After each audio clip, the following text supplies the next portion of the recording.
नमस्कार जी, स्वागत सत्कार अभिनंदन राम राम जय श्री कृष्ण राधे राधे। क्या हाल चाल? बढ़िया, स्वस्थ मस्त तंदुरुस्त। आ जाइए।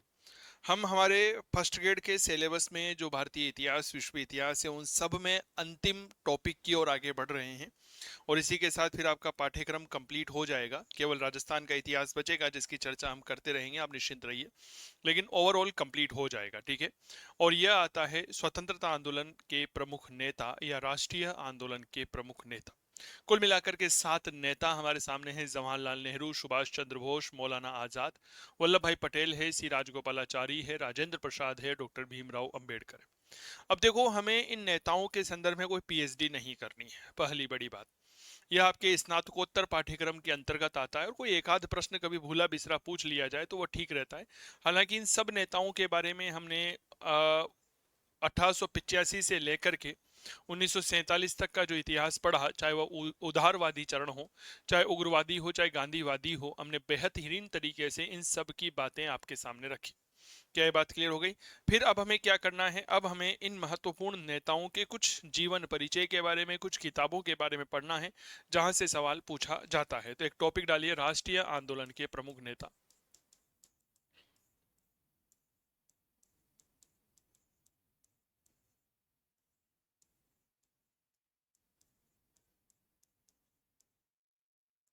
राष्ट्रीय आंदोलन के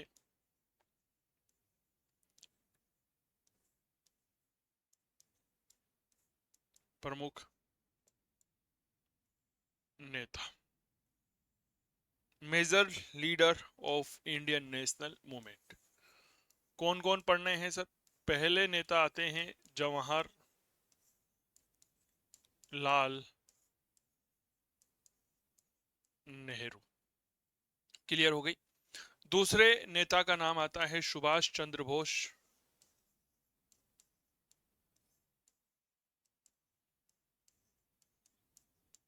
बोस। तीसरे महत्वपूर्ण नेता आते हैं मौलाना अबुल कलाम आजाद।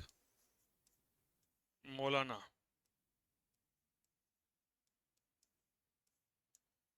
अबुल कलाम आजाद, ये तीसरे महत्वपूर्ण नेता। चौथे नेता के तौर पर अगर हम बात करते हैं तो वल्लभ भाई पटेल। वल्लभ भाई पटेल। अगले नेता आते हैं सी राजगोपालाचारी। सी राज गोपालाचारी। खूब पढ़ा हमने सी राजगोपालाचारी की। अब जो पढ़ चुके हैं ना, वो ये बात याद रखिएगा कि हम उन बातों को दोबारा से रिपीट नहीं करेंगे।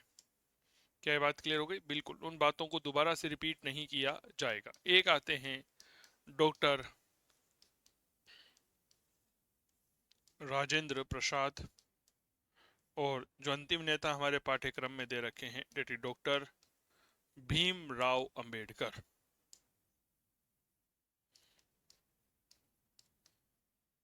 भीमराव अंबेडकर। क्लियर हो गई? चलिए, तो सबसे पहले ये 7 नेता हमें पढ़ने हैं। जवाहरलाल नेहरू, सुभाष चंद्र बोस, ठीक है। इसके अलावा अगर बात करते हैं तो मौलाना आजाद साहब के बारे में बात करनी है। अब तो वल्लभ भाई पटेल है, सी Rajagopalachari, doctor Rajendra Prasad, doctor Bhimrao Ambedkar. Clear हो गई? चलिए, सबसे पहले और महत्वपूर्ण नेता जिनके बारे में बात करनी चाहिए वो है जवाहर लाल नेहरू। ठीक है। जवाहरलाल नेहरू के बारे में हम जब भी बात करेंगे JLN के नाम से याद करेंगे। क्या बात करेंगे? JLN।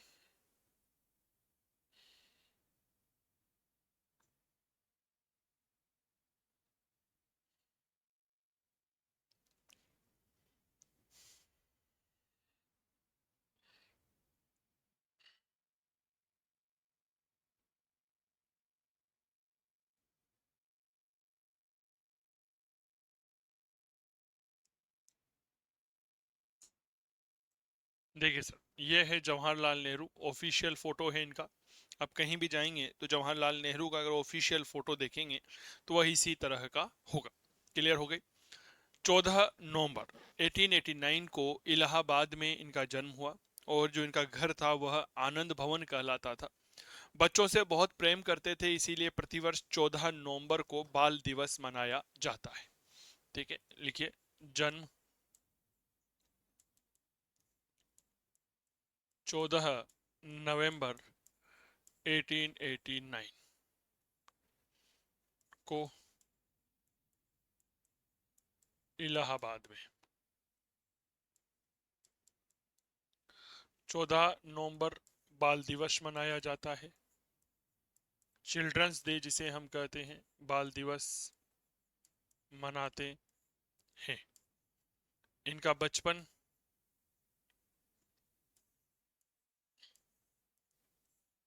इनका बचपन इलाहाबाद में इनके घर आनंद भवन में बीता। आनंद भवन में व्यतीत हुआ या बीता। ठीक है, चले इनके पिता का नाम, पिताजी थे मोतीलाल नेहरू। काफी धनाढ्य परिवार से यह आते थे, ये बात याद रखना। ठीक है, बहुत बड़े धनाढ्य परिवार से पंडित नेहरू बिलोंग करते थे। माता का नाम स्वरूप रानी था। माता स्वरूप रानी। सर धनाढ्य परिवार था, इसीलिए उस जमाने में इन्होंने अपने पुत्र को पढ़ाई कराने के लिए इंग्लैंड के कैम्ब्रिज विश्वविद्यालय के ट्रिनिटी कॉलेज में भेजा। ठीक है, ट्रिनिटी कॉलेज में भेजा, वहां पर इन्होंने वकालत में स्नातक की उपाधि प्राप्त की थी। क्लियर हो गए? तो लिखिए इन्होंने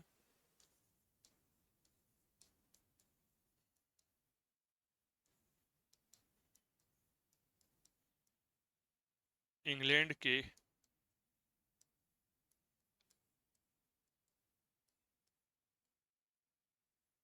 कैम्ब्रिज कॉलेज, कैम्ब्रिज विश्वविद्यालय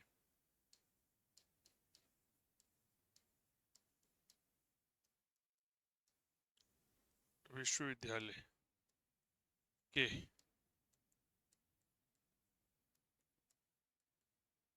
ट्रिनिटी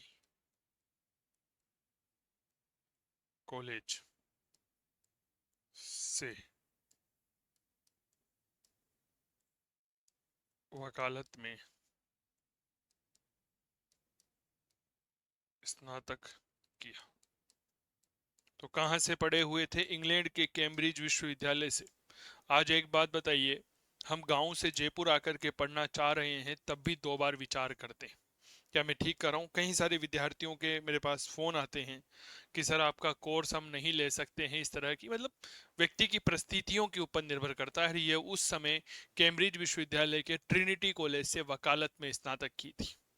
क्या ये बात क्लियर हो गई? बातों को समझिए। इनकी पत्नी का नाम कमला कोल था और इनकी बहन विजय लक्ष्मी पंडित थी। लिखिए इनकी पत्नी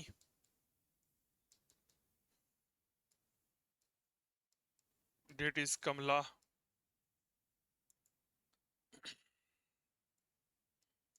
कोल और इनकी बहन विजय लक्ष्मी पंडित।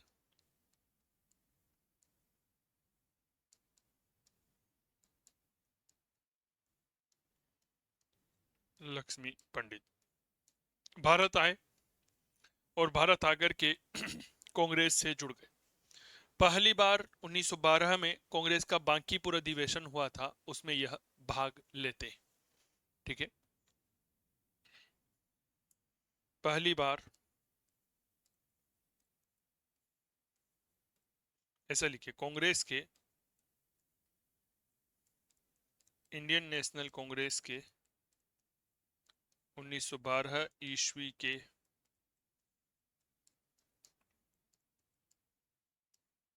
बांकीपुर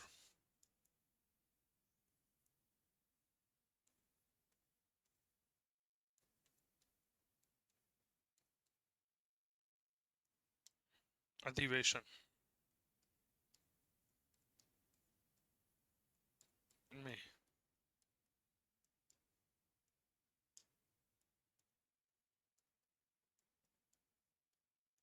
भाग लिया।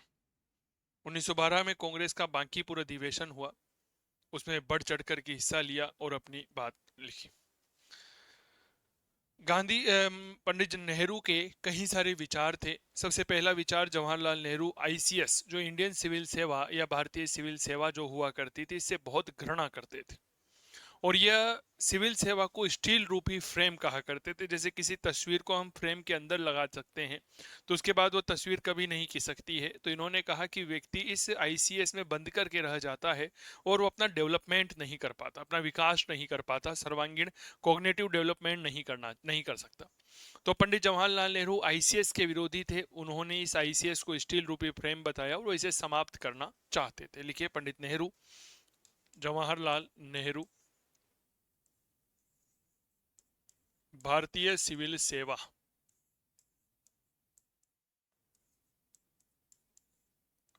सिविल सेवा आईसीएस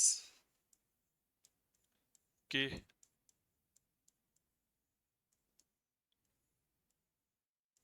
विरोधी थे।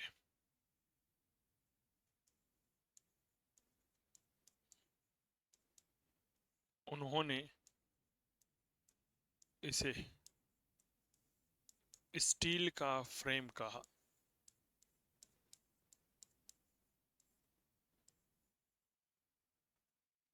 स्टील का फ्रेम कहा। वे इसे समाप्त करना चाहते थे। ठीक है, स्टील का फ्रेम कहा। तभी तो जब पंडित नेहरू देश के प्रधानमंत्री बने, तो प्रधानमंत्री बनने के बाद इन्होंने सबसे पहले आईसीएस का नाम बदल करके आईएएस कर दिया था। भारतीय सिविल सेवा का नाम बदल करके भारतीय प्रशासनिक सेवा, इंडियन एडमिनिस्ट्रेटिव सर्विस कर दिया, इंडियन सिविल सर्विस से बदल करके। एक बार पंडित नेहरू का इंटरव्यू लेने के लिए कई सारे पत्रकार आए हुए थे, तो उनमें से एक पत्रकार ने पूछा कि आज आपको पूरा भारत नहीं पूरा विश्व जानता है, तो आप अपने आप को किससे प्रभावित मानते हैं? तो पंडित नेहरू ने कहा कि मैं अपने जीवन में 3 लोगों से अपने आप को प्रभावित मानता हूं। ठीक है, पहला, मैं प्रभावित मानता हूं मेरे पिता मोतीलाल नेहरू से। दूसरा, प्रभावित मानता हूं महात्मा गांधी से। और तीसरा, प्रभावित मानता हूं रविंद्रनाथ टैगोर से। तो लिखिए, यह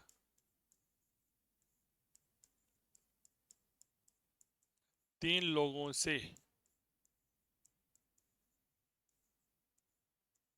बेहद प्रभावित थे। 3 लोग कौन कौन? पहले, अपने पिता मोतीलाल नेहरू। दूसरे, महात्मा गांधी।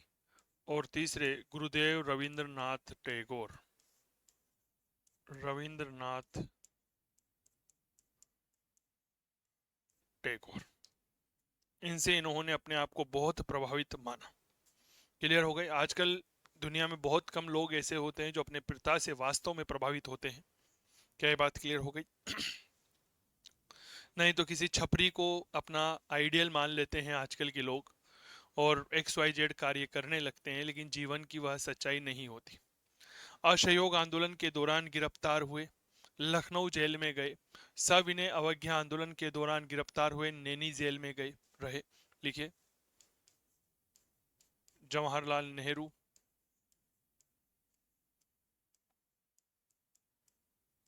असहयोग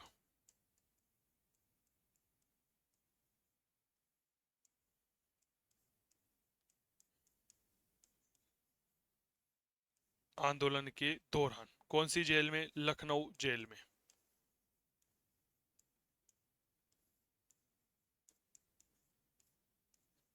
जेल में हुआ।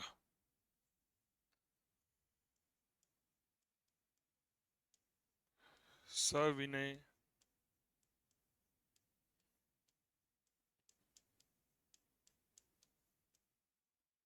अवज्ञा आंदोलन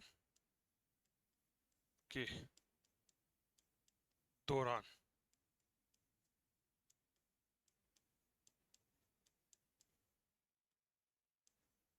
इलाहाबाद की नैनी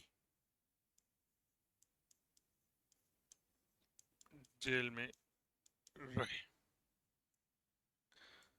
तो असहयोग आंदोलन के दौरान लखनऊ जेल में, तो सविनय अवज्ञा आंदोलन के दौरान यह इलाहाबाद की नैनी जेल में रहे थे। लिख लो। क्या ये बात क्लियर हो गई? 1934-35 में अल्मोड़ा जेल में एक बायोग्राफी लिखी, एन ऑटोबायोग्राफी टुवर्ड्स फ्रीडम नामक पुस्तक लिखी। लिखिए। 1934 35 ईस्वी में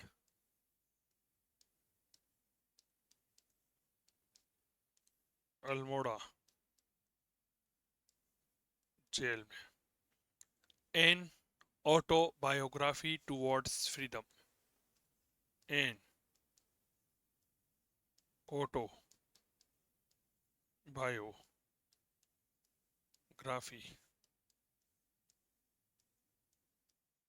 टुवर्ड्स फ्रीडम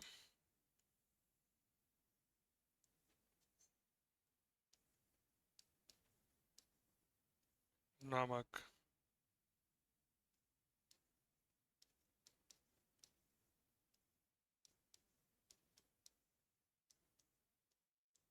पुस्तक लिखी।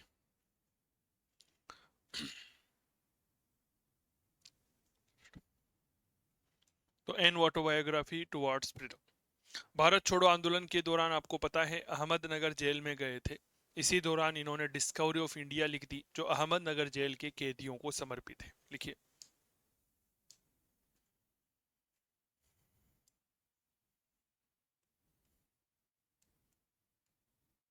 भारत छोड़ो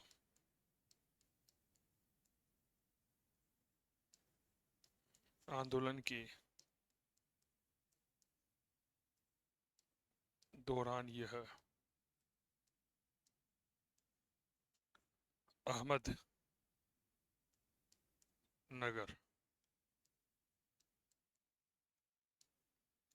जेल में रहे।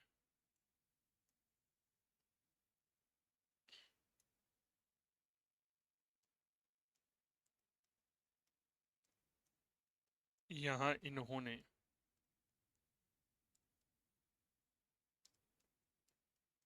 डिस्कवरी ऑफ इंडिया, भारत की खोज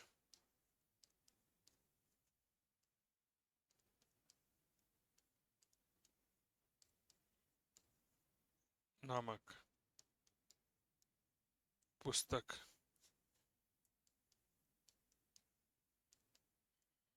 लिखी, जो अहमदनगर जेल के कैदियों को समर्पित थी। नगर जेल के कैदियों को समर्पित थी। बेसिकली इस किताब का नाम जो है ना, वह डिस्कवरी ऑफ इंडिया क्यों लिखी, थोड़ा सा इसको समझिएगा। इसका नाम डिस्कवरी ऑफ इंडिया इसलिए लिखा क्योंकि ये जेल में थे और जेल में कई सारे राज्यों के कैदियों से यह मिले, उनसे बातें करते तो उनके राज्य के बारे में जानते, उनकी कला संस्कृति के बारे में जानते, उनके समाज के बारे में जानते। तो जेल में रहते हुए इन्होंने ऐसा लगा कि उन्होंने पूरे भारत की खोज कर ली हो, इसीलिए उन्होंने डिस्कवरी ऑफ इंडिया नामक किताब लिखी। क्या ये बात क्लियर हो गई? नेहरू की कुछ अन्य रचनाएं लिखिए। जवाहरलाल नेहरू की अन्य रचनाएं, अन्य रचनाएं कुछ और भी रचनाएं हैं पंडित नेहरू की, जैसे एक उनकी शानदार रचना जो आती है वह आती है सोवियत रशिया, ठीक है, 1928। 1927 में यह रूस की यात्रा पर गए थे, उसके बाद इन्होंने लिखी थी। लिखिए सोवियत रशिया,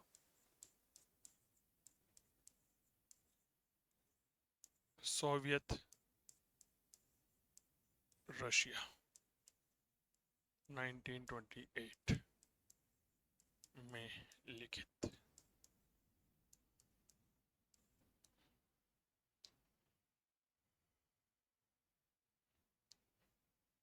तभी तो जवाहरलाल नेहरू जो है ना, वो रूस की यात्रा पर गए 1927। रूस की पंचवर्षीय योजनाओं से बेहद प्रभावित हुई, तभी तो भारत के जब प्रधानमंत्री बने तो उन्होंने पंचवर्षीय योजनाएं भारत में लॉन्च की थी।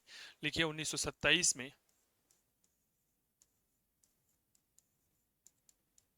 ईस्वी में जवाहरलाल नेहरू ने रूस की यात्रा की थी। देखो तभी तो मैं एक बात कहता हूं ना कि व्यक्ति पर जो है वह प्रभाव इसी बात का पड़ता है कि वह कहाँ गया है और किसके संपर्क में आया है, ठीक है। एक किताब लिखी ग्लिम्पेज ऑफ वर्ल्ड हिस्ट्री, यानी कि विश्व इतिहास की झलकियां, 1934 में यह लिखी थी। लिखिए ग्लिम्पेस। ग्लिम्पेस का मतलब होता है झलकियां ऑफ वर्ल्ड हिस्ट्री, विश्व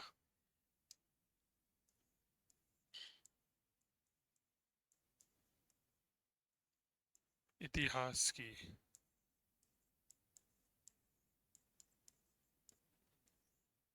झलकियां, 1934। वो शायद मैंने डिस्कवरी ऑफ इंडिया का सन नहीं लिखा ना, वो 1946 होगा वहां पर। क्लियर हो गई, यहाँ पे लिख लो डिस्कवरी ऑफ इंडिया लिखी,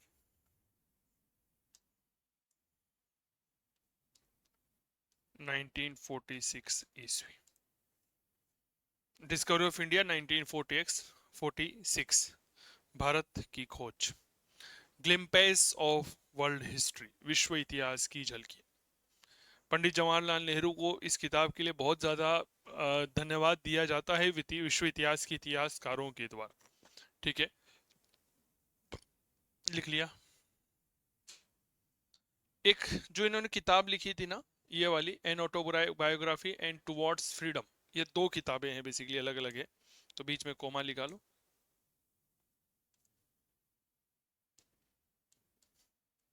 वह नामक पुस्तकें लिखी। तो पहली किताब कौन सी हो गई, ऑटोबायोग्राफी हो गई, और दूसरी किताब टुवर्ड्स फ्रीडम हो गई। ये दोनों किताबें 1934-35 में लिखी गई थी, ठीक है। एन ऑटोबायोग्राफी व टुवर्ड्स फ्रीडम नामक दो पुस्तकें लिखी, नामक दो पुस्तकें लिखी, ठीक है ना। एन ऑटोबायोग्राफी व टुवर्ड्स फ्रीडम नामक दो पुस्तकें लिखी। डिस्कवरी ऑफ इंडिया हो गई, सोवियत रशिया हो गई, ग्लिम्पेज ऑफ वर्ल्ड हिस्ट्री हो गई।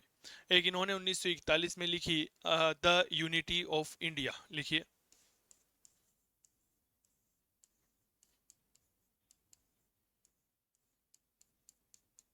द यूनिटी ऑफ इंडिया 1941 ईस्वी, ठीक है। द यूनिटी ऑफ इंडिया, यह इनकी एक और शानदार किताब है जिसके लिए इन्हें धन्यवाद दिया जाता है। The unity of India.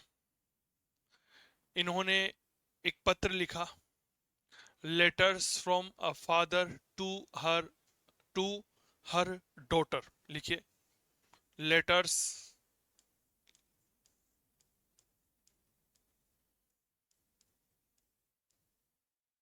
From A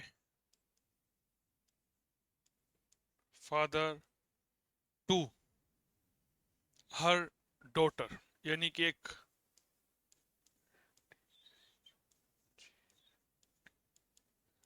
daughter, यानी कि एक पिता के पुत्री को पत्र, लिखिए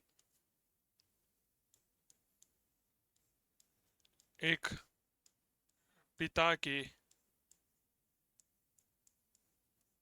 पुत्री को पत्र, ठीक है, एक पिता के पुत्री को पत्र, letters from a father to her daughter. 1936 में एक किताब इन्होंने लिखी, नाम आता है India and the world.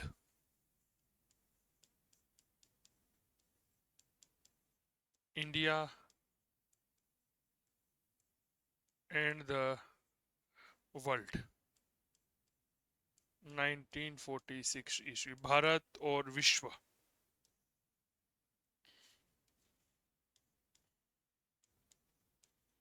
Bharat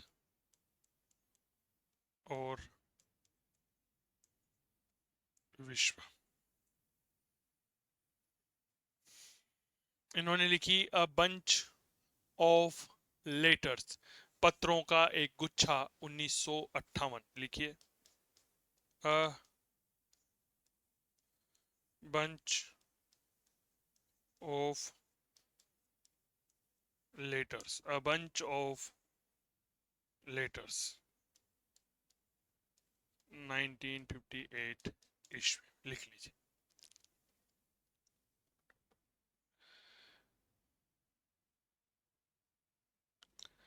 Nehru की आत्मकथा जो है वह एक व्यक्ति था, माइकल ब्रेशर, ठीक है, नाम याद रखना, माइकल ब्रेशर। उस माइकल ब्रेशर नामक व्यक्ति ने किताब लिखी, नेहरू अ पॉलिटिकल बायोग्राफी। तो लिखिए, नोट करके यहां पर लिख लिए एक लाइन ब्लैक पेन से।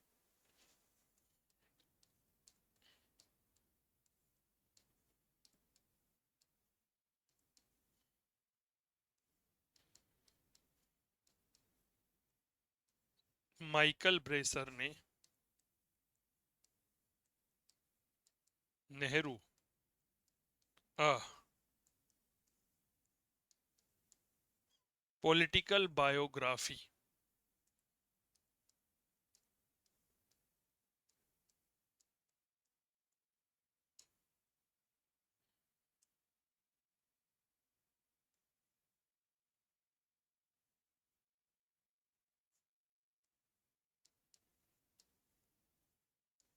नामक पुस्तक लिखी। नेहरू अ पॉलिटिकल बायोग्राफी नामक पुस्तक लिखी। किसने लिखी? पंडित नेहरू ने लिखी थी, सॉरी, माइकल ब्रेशर ने लिखी थी। लिख लो, ठीक है। यह भारत के पहले प्रधानमंत्री बने। लिखिए, लाल नेहरू स्वतंत्र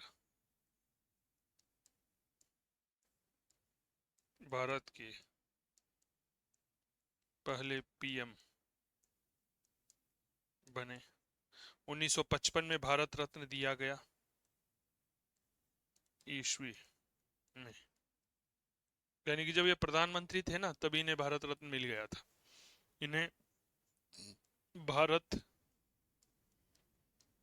रत्न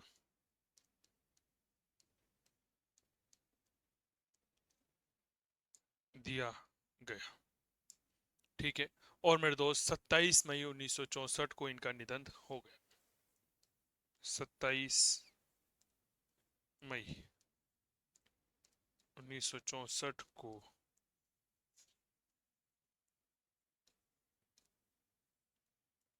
इनका